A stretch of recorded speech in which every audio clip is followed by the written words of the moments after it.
everyone, this is Maya Pilar Alcantara, and we are at the famous Caravan Black Coffee and Company, and I welcome you all to the World Pageant Network.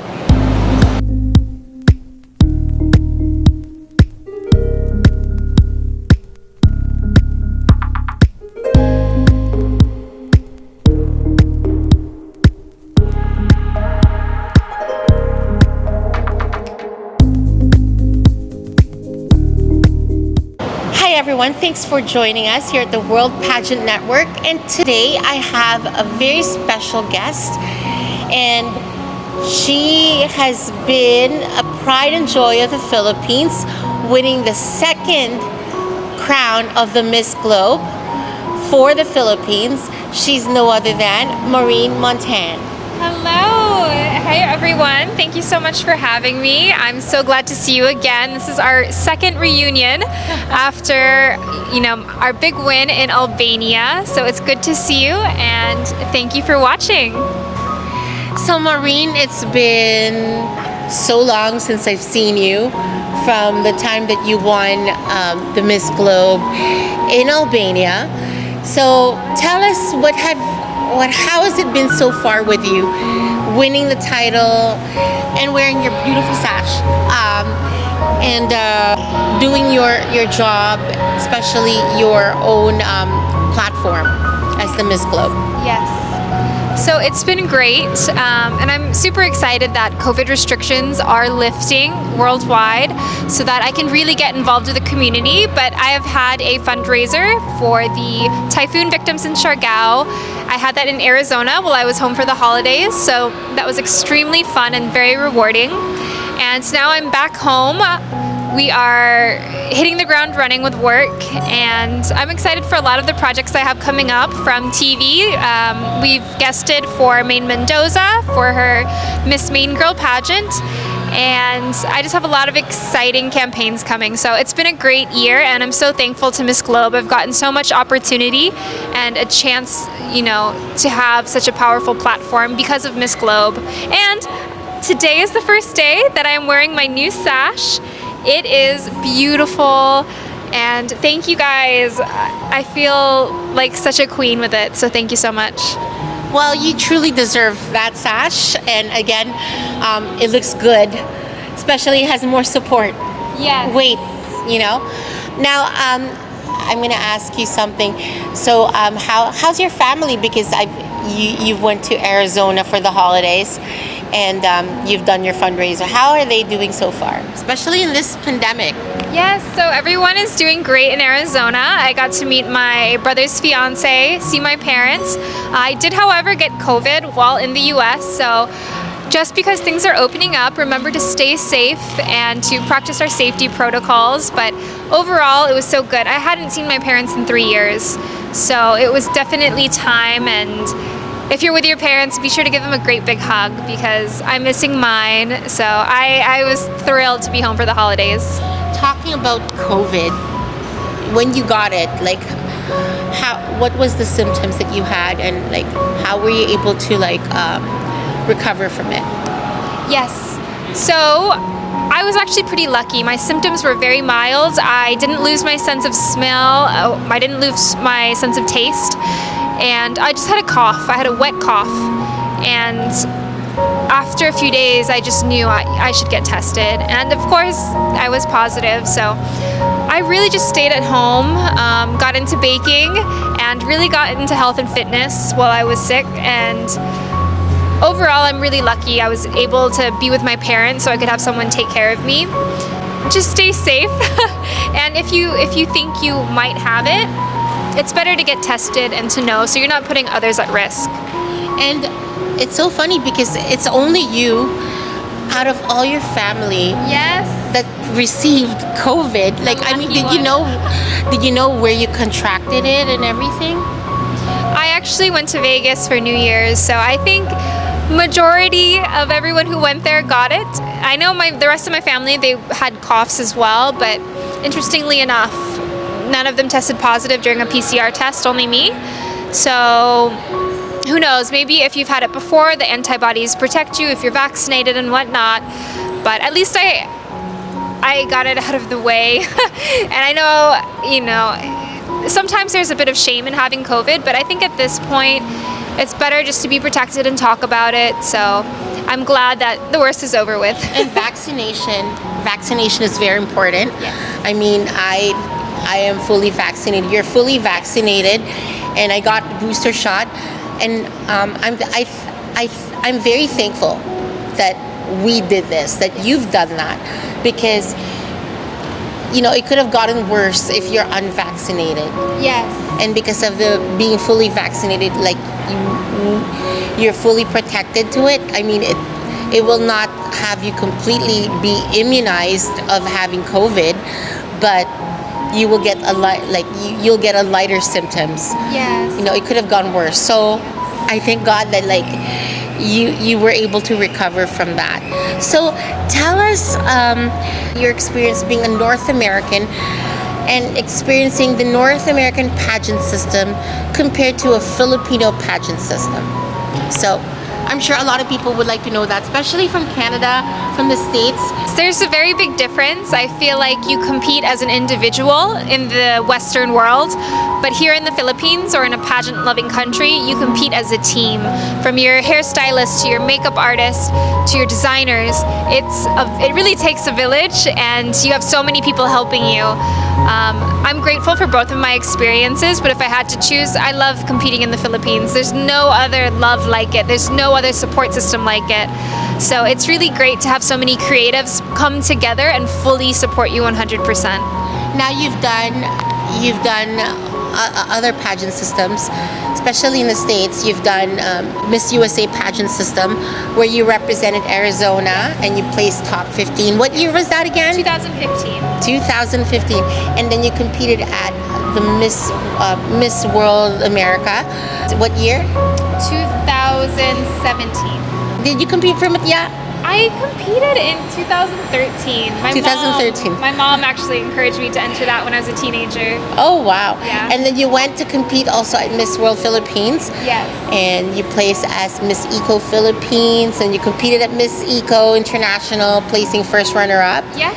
And then you won Binibining Pilipinas. Yes. So, tell us about the pageant system in the States, like compared to Binibining Pilipinas. I've been part of the Binibining Pilipinas last year, presenting the Miss Globe Philippines Award to Maureen. And I can say that, it's a very, very different class and spectacle. And when you're a Binibini queen, you're treated so much more than a queen. So tell us. Yes, I think the biggest difference with Binibining is its legacy, and you're treated as such. You become a part of the family.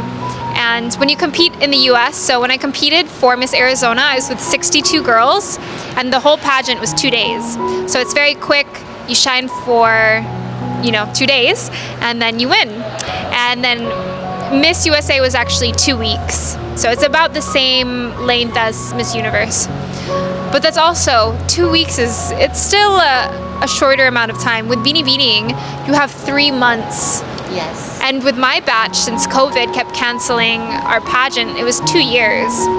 And it's much, much, much more difficult to be on for weeks at a time or months at a time rather than a few days. So I found that's why Filipino queens are so competitive. It's because you're not just turning on for the cameras. You have to be yourself for 3 whole months, or like us, 2 years. So it really brings out the best in you, and you see very clearly what a girl stands for, how they act, and I think that's why we crown such crown-worthy girls. It's because we're really conditioned and put through so many tasks and challenges that it shapes us. So I think both are nice. I really enjoyed my experience as Miss Arizona. I actually got to be a part of an ESPN awarding show during the Super Bowl because it was in Arizona in 2015, and of course they wanted Miss Arizona there. So I had so many wonderful opportunities, but again, to represent the Philippines is truly the best. As Miss Arizona USA, did you receive a scholarship? Yes, I did, for $4,000 to Northwestern University. And that's amazing. That's amazing. So people would like to know, like, because I keep on telling people, in the North American pageant system, there is an entrance fee, and in Binibini there's no entrance fee, but they're very strict on the girls that they pick. So, I mean, people don't understand that. Like, in the Philippines, it's so competitive. In North America, you can enter any pageant system because there is an entrance fee. But in the Philippines, you have to really push hard and work hard to be part of a national pageant. So could you explain to us in your own interpretation about this? Yes, so I always say in the US or in a lot of Western countries, it's pay to play. So whoever has the resources to compete has the opportunity to compete, which I think is great. But here in the Philippines, they don't even want to charge you. They want to see the girls raw. They want to see the character of a woman, and then they choose. So it's a bit different. But I think it's because there's so much prestige here in the Philippines that more girls come. But I appreciate that because it's not always about money. It's really about the quality of the girls. And I think that also inspires more girls to join. Yes. So when people say, oh, it's human rights because they're discriminating, no. They want the best cream of the crop to represent the country. So, and fitness is very important when it comes to pageants. So if you're not fit, then how are you going to be able to represent and win a crown internationally? So people need to understand, because when you win the Miss Philippines title, you have a certain stature in the Philippines equal to a celebrity, and you get more opportunities, contracts, modeling contracts, and everything like that. And that's the reason why you become a brand ambassadress. So they're looking for the queen of the crop to represent a brand. So I keep on saying that in North America, people always say, oh, they discriminated me because of my weight, they discriminated me because of my height. No, if they don't accept you. And that's the reason why, like, it's very lenient. But whoever wins is a brand ambassador that needs to basically have what the international organizers are looking for. Yes, I think when we're crowning girls, we want to have that wow factor. When she enters the room, you can't take your eyes off of her. That comes from your aura, from your confidence. And, to be a queen is to be a leader. She should be able to speak in front of a crowd. She should be able to light up a room and be a good role model. So that means taking care of your physical health, of your mental health, and your emotional health. So we hope that we can encourage more strong women to join. And a lot of people, especially in North America, in Canada, they win pageants, but they don't take the serious role and the contract itself. Do you have any messages for these girls, especially who want to win a crown? How important the crown is, and the sash, and the contract requirements? Yes, so I think if you are going to join a pageant, you need to be able to give it your all, your 110%. You will be the face and the voice of an organization. So you need to be on your best behavior. You need to be able to give back and show your true authenticity. And when it comes to your contracts and respecting the org, you really need to do your best. Of course, even families fight sometimes, but it's very important to realize your duties, that you, again, are the face of an organization, and you need to do your best to present the org in a wonderful light and to give back to the community, because pageants are for a purpose, and it's to uplift and empower women. So at the end of the day, you can't forget why you're doing it. So now you've been the old school pageant girl. You've seen what pageant queens were from the old Miss USA system time, Donald Trump era, and the new systems and the new girls, that what they're looking for. could you see how pageant has evolved as pageant queens? What they're looking for? Yes. Actually, pageants have become so much more inclusive to everyone, and I think that's great. All different size, shapes.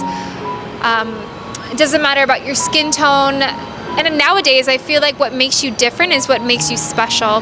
So whether it's having freckles or having a unique talent, these are things that make you shine. So I'm glad more women are being celebrated. And again, it's just about being the most alluring and the most inspiring woman on stage. So I think that's very important. And I'm really excited for this upcoming batch of Binibining Pilipinas. We have some of the most amazing women competing. So it's going to be very, very hard to choose the judges. I can already tell, actually, like from their casting call poster on Facebook. It's like, wow, they're already starting. And to see Maureen on the second top left side corner of the picture with the other queens, I'm like, okay, that's good. So I'm sure a lot of people would like to know, what is the Miss Globe pageant system? Because you've seen it before you entered, and now that you are actually the reigning queen, could you tell the pageant world, what is the Miss Globe pageant system from your own experience, and what would you like to accomplish for future contestants and winners? Yeah, so I think it's very important when you enter a pageant to do your research. And for Miss Globe, I think it is important to realize that the pageant stems from a modeling background. So I think if you're going to be competitive in this pageant, not only do you need to be beautiful and smart, but you also need to have a great walk, beautiful aura, and a lot of confidence. They're looking for that woman, as I said earlier, who just makes you say wow when you enter a room. So of course, one of the best pieces of advice that I received was always show up as a queen. So in the mornings, always be on point, always be beautiful, and always be kind, because at the end of the day, people do talk. And karma is so real, so you get what you give. And in this pageant, they're really looking for a happy girl, a lighthearted girl, someone who knows how to have fun, who's willing to participate in the talent show, who's ready to show off her dress, and somebody who's just a great speaker and who can connect to others. So these are the things that we're looking for. It's really to be a charismatic and open person. You forgot dancing queen. Oh, and a dancing queen. We do have choreography, so it's important. You should be a well-rounded individual, and we have a lot of disco parties. So many parties. So you need to be able to last in the dance floor for so long, because they like a girl who can bring other people and party. So it's not the party like, oh yeah, get drunk. It's the party that get everybody excited to be on the dance floor and talk to other people. So now that you're the Miss Globe, what are your goals for the next year's contestants and the future winner? So as an individual, for myself, I'd like to keep volunteering and feeding the hungry. And for next year's contestants, I just want them to have fun. I want them to get exposure. I want them to grow. I want them to build their confidence. And I just want them to have the best experience. And for the future queens, I hope that they can travel and also use their platform to volunteer and to advocate for their causes. I think that's the best thing that Miss Globe gives you. It's a wonderful platform. So I hope everyone can utilize the platform that Miss Globe extends to all of their girls. And I would like to thank Mr. Petri Bozo for doing such an amazing job together with the Deli Art Association, Alda Bida, and Ulta, and the whole part of the Miss Globe organization for creating a beautiful platform for all women to showcase themselves and their personality, and be a great goodwill ambassador of their country to the whole globe, right? So now I'm excited to have you travel. I mean, you're going to be going to the Dominican Republic in April for the Miss Beauty International as a judge, and you'll be going to Canada for the Miss Canada Globe Finals and other pageants as well. So I want you to enjoy your travels, because that's not every international beauty queen can have that opportunity. And what would be your message to the next Miss Globe Philippines or Binibini Pilipinas Globe? My piece of advice to the next Miss Globe Philippines is to have fun and to enjoy every moment. I think the happiest girls shine the brightest. And if you were chosen for this wonderful, wonderful crown, enjoy your moment, enjoy your reign. You have so many blessings coming your way, so enjoy. So now let's talk about pageant camps. Do you think that pageant camps is important to have in North America, in the USA, and in Canada? Like your experience, how you had a pageant camp preparing you here in the Philippines? I do think pageant camps help so much, but sometimes it's hard to find support in the US or in Canada. You have to really look for someone who knows what they're talking about, because modeling and pageants are different. I think that's one thing that a lot of girls don't realize, is that with pageants you need more hips, you need more attitude. You're not just a hanger for clothes, you're presenting yourself. So, do you absolutely need a camp? No, but I think it's very important to video yourself walking, doing your pasarela, and to really practice in your competition suit, in your gown. I think practice makes perfect, and you should also have friends and family watch you and give you critiques. But if you can find a support system in a camp or a trainer, I highly recommend it. You can always spot a girl who's trained. I think that's why Philippines always stands out, because we train our girls so hard and they put in the work. So when you work hard, it shows. So I recommend, if you can find a trainer, that you should definitely invest in one. And one particular person that we have to say is a good pageant coach is Danny Walker, who was Miss Montana USA, because she's been through the system. You need to find a pageant coach who has been through the system or is involved in the system for so long. You cannot get someone who was just a pageant fan and ask them to train you, because they don't know what it takes to be a queen. Okay, and there are a few that I could say who tends to know it all and have pageant vlogs, but they're not really, they never been in the system. So to the fact that they're actually bad-mouthing pageant directors. And then she finally realized that pageant directors do a lot, because she was invited to judge a national pageant in the States. Then all of a sudden the wind just changed, you know? So try to basically look for a pageant coach who has been in a pageant or has been involved in the pageant for so long. So, because not everybody can be a pageant coach and not everybody can be a pageant director. So now let's talk about mental health, because we've lost a sister, and as you know, Chesley Chris passed away last January 31st through suicide. So what are your thoughts on this? Because she's a fellow Miss USA sister for you. So tell us your thoughts.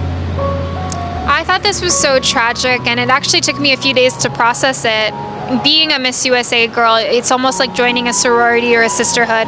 So to see that, to see such a successful, smart, sweet girl fall victim to this was very, very sad. It made me really think about how grateful I should be to be alive and how blessed we all really are. And most of all, it makes me want to encourage people to ask for help. If you're struggling, don't be shy. Reach out to your friends, your family, your teacher, your relatives, anyone. I think life is so short that we really need to support each other, especially with COVID, with all of the hard times that we've been through, and that you are enough, you are valid. And again, if you are feeling down, if you are feeling sad, if you need help, please ask for it. Please reach out. And I would like to also talk about other people. If you have friends, check up on them, especially the strong personality of friends, because what I'm talking about is like the people that you have in your system that is like very strong, like very okay, but deep inside they might be battling different things, and it will be too late to know when it's the end. So always check up on your friends, because some people are scared to move forward and talk and admit that they're not okay. But as a friend, you would know if they're facing something. That's why always ask your friends if they're okay. That's a very important attribute to do to a friend. It's a love that you would give, and that they would appreciate. So, and now, I'm so excited for you to actually be at the Binibini, and I hope that once you finish your Binibini reign, that you'll be enjoying more of your venture as the Miss Globe 2021. And as I mentioned, there's so much things that are in store for you, girl, this year, because you're going to be one of my sidekicks for the head-to-head challenge for 2022, the Miss Globe. So, and as someone who's been in the system for so long, I'm so proud of you.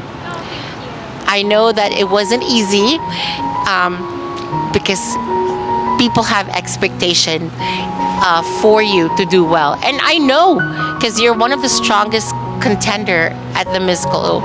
So, and I'm so happy that you're doing what you're doing, helping the Siargao Community Kitchen as one of your platforms, and raise money for them. And for all the people, our fellow Filipino Americans or Filipino Canadians, please stop being a disturber and being so negative, because everybody is just trying their best to make a difference, to help out, especially people of Siargao, who has been very affected with the Typhoon Odette.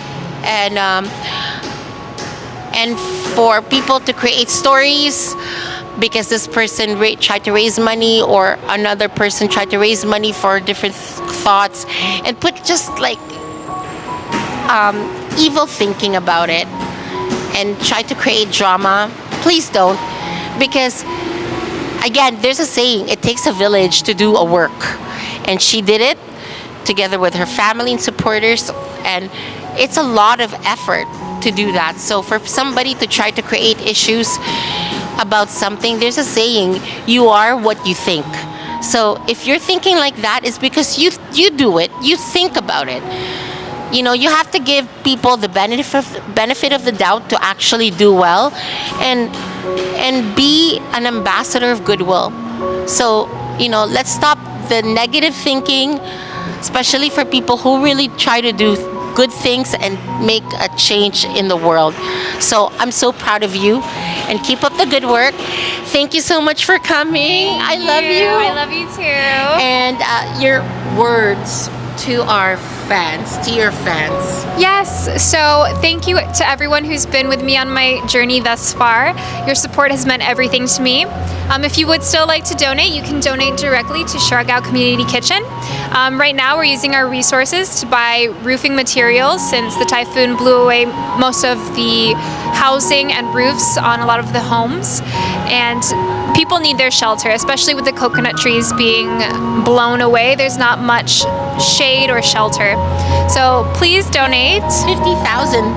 50,000 pesos is the money that she raised for the Siargao Community Center. For all the distractors out there, have you done anything to actually help out? So little by little, people do things to make a change and help out everybody. So I'm so proud of you for doing that, because not everybody can do that. So I just want to say. Yes, and I would like to give a special thank you to the owners of Cell. We did have an intimate dinner, and it was very successful. So the funds went to Siargao Community Kitchen, and as a beauty queen, I don't take any percentage. I wasn't even aware of this until it was brought up, because in the Philippines it was celebrated. But no, I myself lived in Siargao during the pandemic for 6 months. I got close to the local fishermen, to the boatmen, to people with very humble lifestyles, and to see them lose everything was so devastating. So I knew in my heart even if it was a small act that I had to do it because we met these people. You know, that's become our second home. So I'm really glad that the owners of Cell were able to partner with me, even though it was like a last minute thing. So thank you to everyone who attended. Your donations are already in use, so thank you so much. And again, thank you to my supporters. We have an exciting year ahead, and I can't wait to take you on my journey with me. So please do be sure to follow our journey, to follow the Miss Globe on Instagram, Facebook, and all of their socials, and me at Maureen Montagne. Thank you so much, Maureen. I wish you the best. And I'm looking forward to having you in Canada for the Miss Canada Globe Finals, as well as the Miss Globe 2022 World Finals. And keep up the good work. Congratulations. And we love you. Thank you. I love you guys too. And this is Maya Pilar Alcantara from the World Pageant Channel. Please continue to watch our YouTube channel by hitting the subscribe button, share, like, and get updates from all our new videos coming up. Thank you.